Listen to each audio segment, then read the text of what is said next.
చంద్రశేఖర్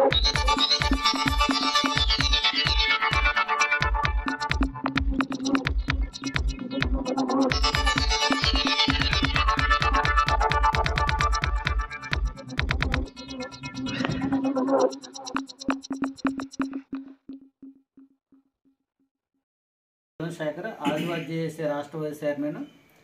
మరి మన రాష్ట్ర ప్రభుత్వం, మన రాష్ట్ర ముఖ్యమంత్రి శ్రీ నారా చంద్రబాబు నాయుడు గారు మరి ఏమన్నారంటే, నిరుద్యోగులకి, ఏజెన్సీలో ఉన్నటువంటి ఆదివాసీ నిరుద్యోగులకి మరి 100% ఉద్యోగాలు ఇచ్చి మరి జీవో నెంబర్ 3కి చట్టబద్ధత కల్పిస్తామన్నారు. నేటికి మరి జీవో నెంబర్ 3పై ఎటువంటి స్పష్టత ఇవ్వకుండా జనరల్ డిఎస్సి ప్రకటించడానికి మరి నారా లోకేష్ గారు మరి సన్నాహాలు చేస్తున్నారు. ఇప్పటికైనా మరి రాష్ట్ర ప్రభుత్వం స్పందించి మరి ఏదైతే అరకులో ఆదివాసీ నిరుద్యోగులకు ఇచ్చినటువంటి హామీ ఏదైతే ఉందో హామీని నిలబెట్టుకునేందుకు ఫస్ట్ జీవో నెంబర్ 3ని చట్టబద్ధత కల్పించాలి, లేదా షెడ్యూల్డ్ ప్రాంత ఉద్యోగ నియామకుల చట్టం ప్రకటించి తక్షణమే మరి ప్రకటించిన తర్వాతే జనరల్ డిఎస్సి ప్రకటించాలని ఆదివాసీ జేఏసీగా డిమాండ్ చేస్తున్నాం. దానికంటే ముందు స్పెషల్ డిఎస్సి ప్రకటించి ఆదివాసీ నిరుద్యోగులకు 100% ఉద్యోగాలు ఆదివాసీ నిరుద్యోగులతోనే భర్తీ చేయాలని ఆదివాసీ జేఏసీగా డిమాండ్ చేస్తున్నాం.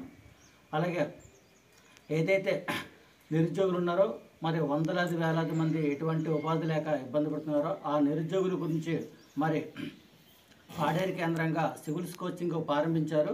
మరి ఆ సివిల్స్ కోచింగ్ కూడా అన్ని ఐటీడీ కేంద్రాల్లో మరి ఏర్పాటు చేసి వాళ్ళందరికీ కూడా మరి సివిల్ కోచింగ్ ఇప్పించాలని తెలియజేస్తున్నాం. అలాగే ఏదైతే నిరుద్యోగులు ఉన్నారో ఆ నిరుద్యోగులందరూ కూడా మరి ఎటువంటి ఉపాధి లేకుండా తీవ్ర ఇబ్బందులు పడుతున్నారు. ఐటీడీలో మరి గతంలో మరి ట్రైకర్ రుణాలు మంజూరు చేసేవారు. నేటికి మరి ఈ ప్రభుత్వం వచ్చిన తర్వాత మరి ఆ ట్రైకర్కి మరి రుణాలు నేటికి మరి మంజూరు చేయలేదు.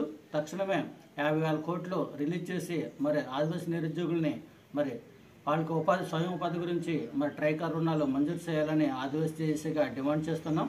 అలాగే ఇప్పుడున్నటువంటి సీజనల్గా మరి జీడి మామిడి మరి మొదలవుతుంది.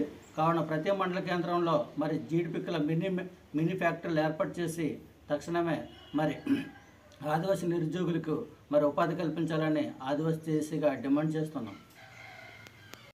కార్యదర్శి కొండల సాయిరాం రెడ్డి.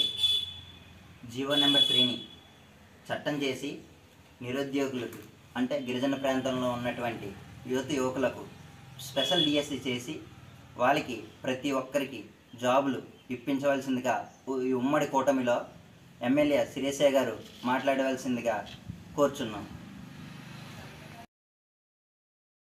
రామన్నదార, దేవిపట్నం మండలం, అల్లూరి సీతారామరాజు జిల్లా, రంపచోడవరం నియోజకవర్గం. ఈరోజు ఇందుకూరు గ్రామంలో ఈ సమావేశం ఏర్పాటు చేయడం జరిగింది. ఎందుకంటే జీవో నెంబర్ 3 అన్నది చట్టం చేయాలని గతంలో కూడా అనేక రకమైన లెటర్లు ఇవ్వడం జరిగింది. అలాగే జీవో నెంబర్ 3 కూడా మన చంద్రబాబు నాయుడు గారు చట్టం చేస్తామని గతంలో కూడా హామీ ఇచ్చారు.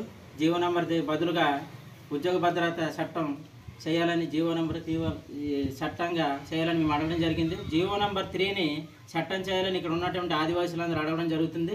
ఈ జీవో నెంబర్ 3ని చట్టం చేసి ఇక్కడ ఉన్నటువంటి ఏజెన్సీలో ఉన్నటువంటి ఉద్యోగాలన్నీ 29 శాఖలు ఉన్నటువంటి ఉద్యోగాలన్నీ తీయాలని ఇక్కడ ఉన్నటువంటి ఆదివాసీ సంఘాలుగా మేము డిమాండ్ చేస్తున్నాం. అలాగే ఆదివాసీ జేఏసీకి కూడా డిమాండ్ చేస్తున్నాం. ఎందుకంటే ఇక్కడ నిరుద్యోగులు ఎక్కువగా ఉన్నారు. అలాగే ఇక్కడ ఏజెన్సీలోని అనేక రకమైన పంటలు ఉన్నాయి. ఈ పంటలకు సరైన మద్దతు ధర లేదు. ఇప్పుడు సీజనల్గా ఇప్పుడు జీడిమంది తోటలు పంటకు వచ్చినాయి. కాబట్టి ఇక్కడ ఉన్నటువంటి పంటకి చేతికొచ్చింది, కానీ ఇక్కడ ఉన్నటువంటి పంటలకు సరైన మద్దతు ధర లేదు. మద్దతు ధర ఉండాలి. అలాగే ఆ మద్దతు ధరతో పాటు ఇక్కడ ఉన్నటువంటి కొన్ని మినీ ఫ్యాక్టరీలు కూడా ఏర్పాటు చేయాలి.